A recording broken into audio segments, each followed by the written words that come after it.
So to love God is even more difficult.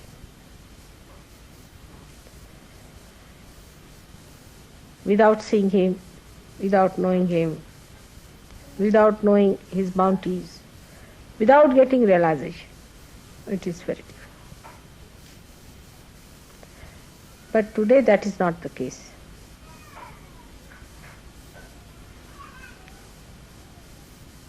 But still you have to have no fear in your mind. Trust. You trust yourself and trust others.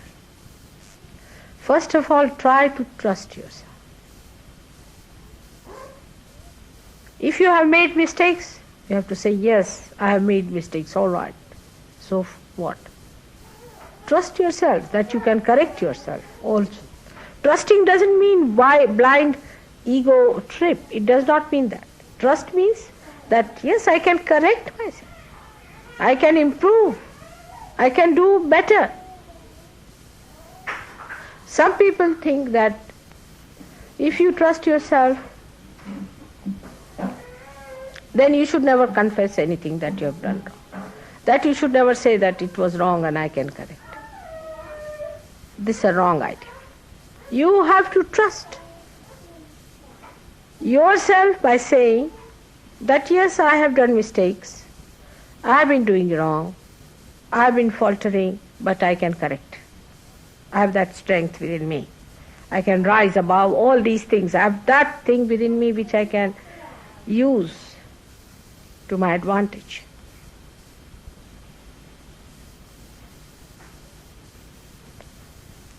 Trust yourself. Trust that you are realized. Trust that God loves you, that He has chosen you to be His instrument. Love yourself.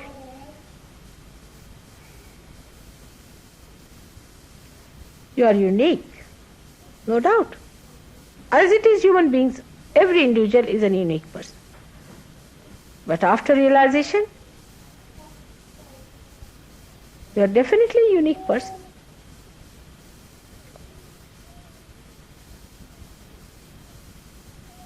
It never means ego trip. One has to use discretion about understanding.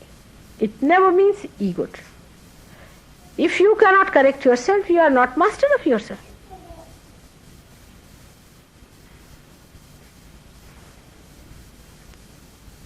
Yes, you are not perfect. You are unique, but you are not perfect. You have to perfect yourself. These words can be very confusing. When I say you are unique, immediately you think you are perfect. These are two words, unique and perfect. Somebody can be unique, but he can have imperfections. So you have to perfect yourself. And trust in yourself that you can perfect yourself. Through your Kundalini awakening, clearing your chakras, by understanding yourself, you can perfect yourself. You have to perfect. I have so many ways I tell you. Directly, sometimes indirectly, through friends, somehow point out that this is the problem with you. You should think that I am within you. I am that part within you which is discretion. When you do not understand your own discretion, I try to give you the direction by this way or that way. But people feel hurt, people feel bad, or some of them accept it. If you are seekers and if you are ascending, you are definitely unique, or especially blessed, and you have to pay special attention to yourself. You can't afford to play with yourself. So you have to discriminate between ego or ego trips as they call it and ascent. Ego trips bring you back with the worst hurting. It would be something like throwing you in the air and again you come back with a bump and break one of your necks or something like that. That's what ego trip is. But ascent is where you really rise above. Not only that you rise, but with you, you make others rise. In your ascent, you develop tremendous powers. The higher you ascend, the better it is. But not by understanding that I am perfect you can ascend, never so.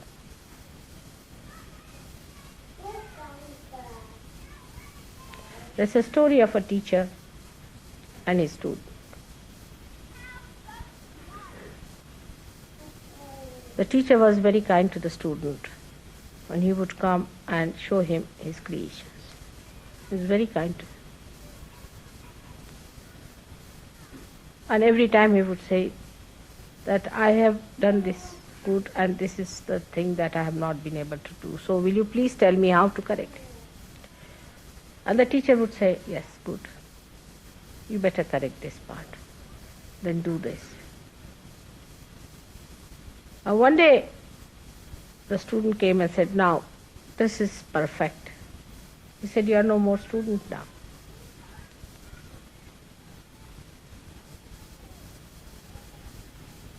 So he said, no more. You are not to come to me anymore. There was another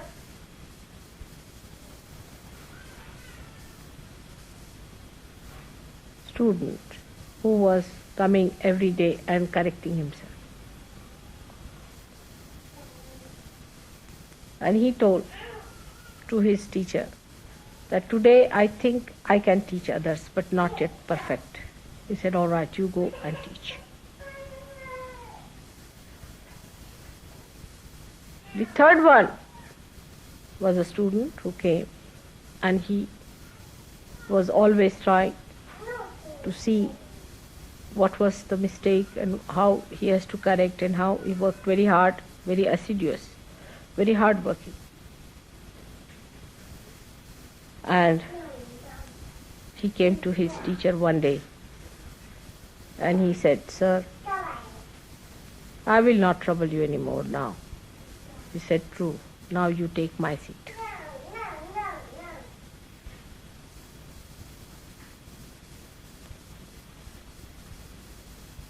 That is what one has to understand. You ascend, you will become humbler. It is just the other way around people understand. You see, when they ascend, they think we have achieved some special powers. I don't know, suddenly self-certification starts, you see.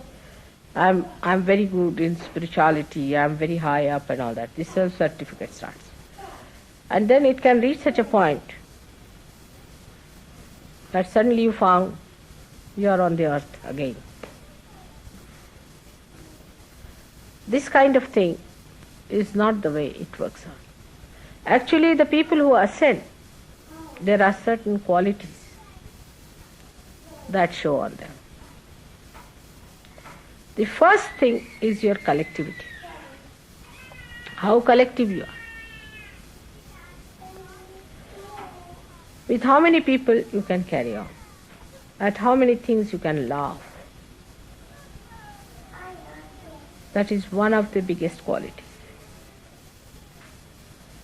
The second quality is that how much you accept another's domination, who cuts down your collectivity.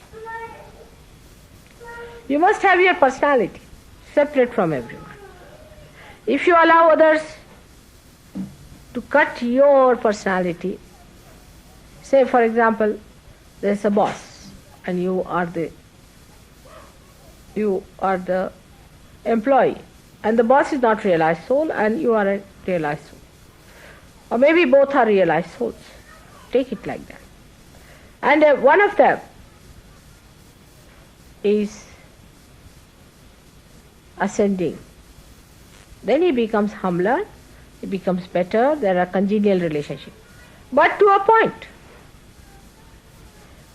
He will never compromise with his boss when it comes to his assent, to his collectivity, to his giving, to his doing things for others. On that point, he'll never have any domination, because how much you feel responsible about yourself is the second point. How much you are responsible to be there, to be a cell in the heart. Any cell that fails the heart.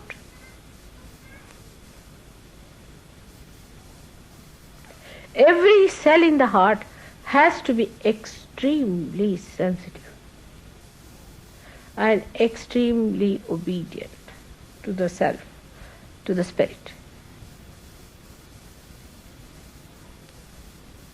It has to activate, work harder when there is need, there is emergency. And it enjoys the most.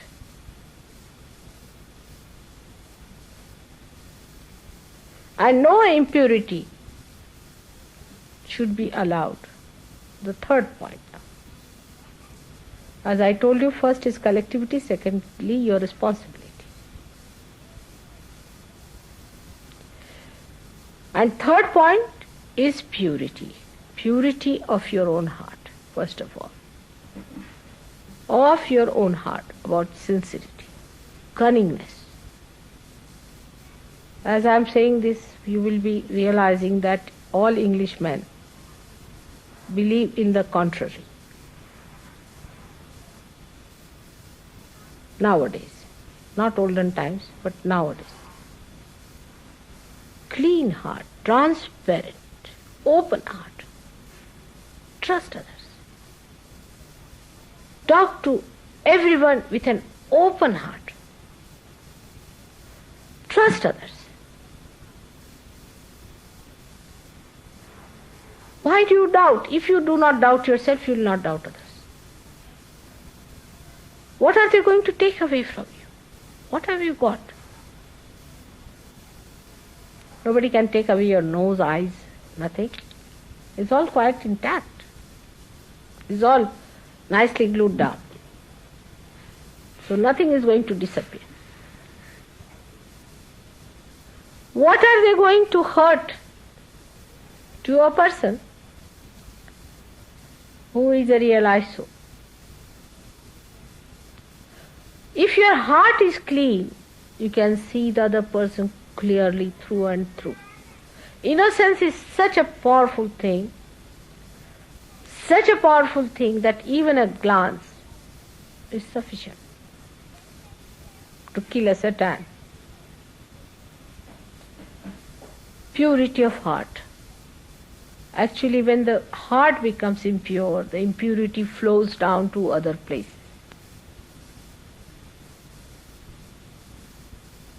It is not the other way round. It is from the heart. Many people believe that it's the body that becomes impure. I think it is the heart which becomes really impure, and then it starts trickling down to the body, and then it is residual there, it settles down there.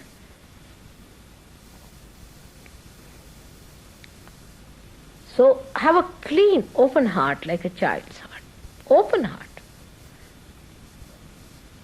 What is there to be afraid of anyone? What is there not to trust anyone? What is there to be angry with anyone? Talk to everyone, shake hands with everyone, be nice to everyone. On the way you find somebody's difficulty, give him a hand. If somebody cannot sit properly or has a problem, you try to remove the problem. If the person cannot stand, give the place. Try to give from your clean heart. If your heart is not clean, it can never give.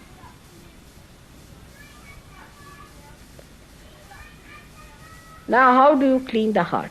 It's the subject which Felicity wanted me to discuss, is how to clean the heart. There is no broom available for that in the supermarket. There are no fairy liquids or anything to wash it down.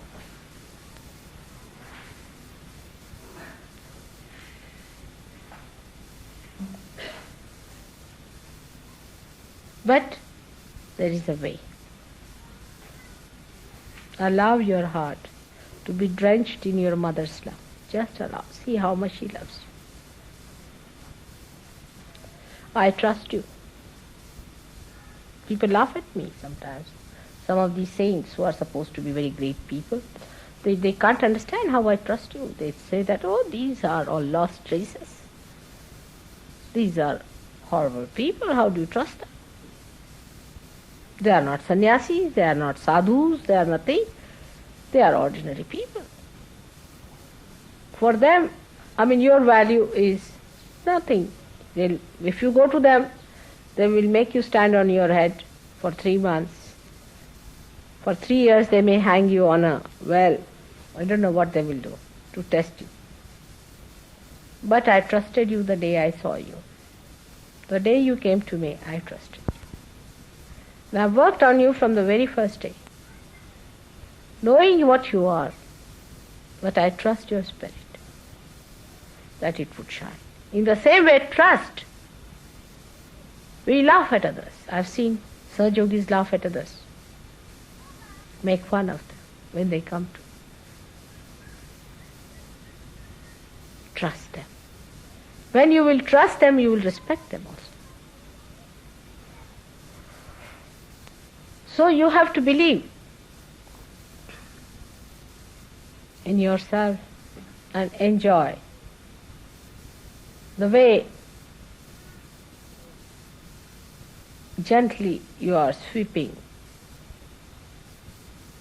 into the current of your mother's love. Just enjoy that. Like a flower that falls into the current and flows and enjoys all the beauties of that current. In the same way,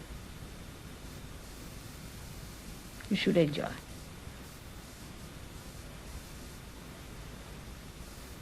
When that enjoyment comes into you, you will start trusting. And trust your mother.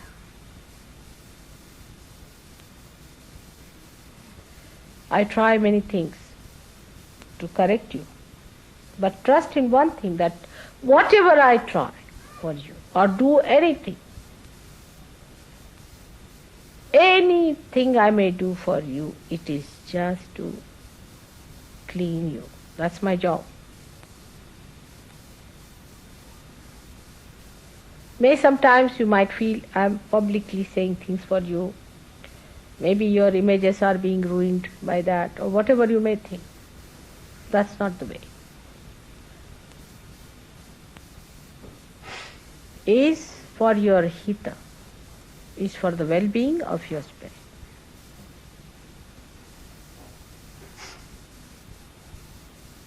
And that is the most difficult job.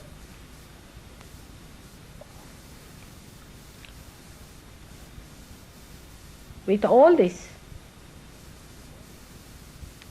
trust in your heart. First trust yourself, trust others, other Sahajogis. Love thy neighbor as thyself. Who is your neighbor? He is a Sahajogi. Stand by.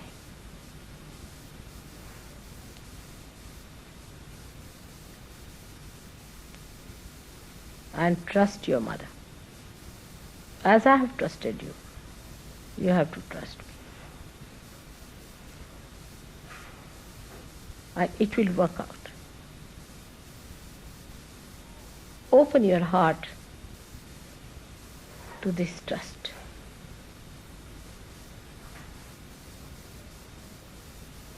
You should not worry whether it would be protocolish all right or not, whether it would be absolutely respectable or not.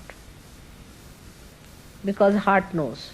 Whatever your heart will do in its genuine form will be respectable, because there resides your spirit which manifests. That will look after you. By outer forms, whatever you try, it's not going to work. It is that trust in your loving heart that is going to.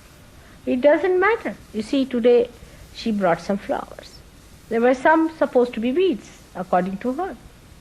She went to the station, and there she was taking some flowers out. And the station master and his wife were very sweet. And they said, "Oh, go ahead. They are only weeds. You can have them." And they are so fragrant. One of the most fragrant flowers I have ever seen. They are just weeds. They do not conform to any formal flowers only. But just few flowers attached to other flowers were most fragrant. Love gives all the sophistication and the fragrance and all the breeding that is required. Not talking of love, but freely loving is the way. It's most enjoyable.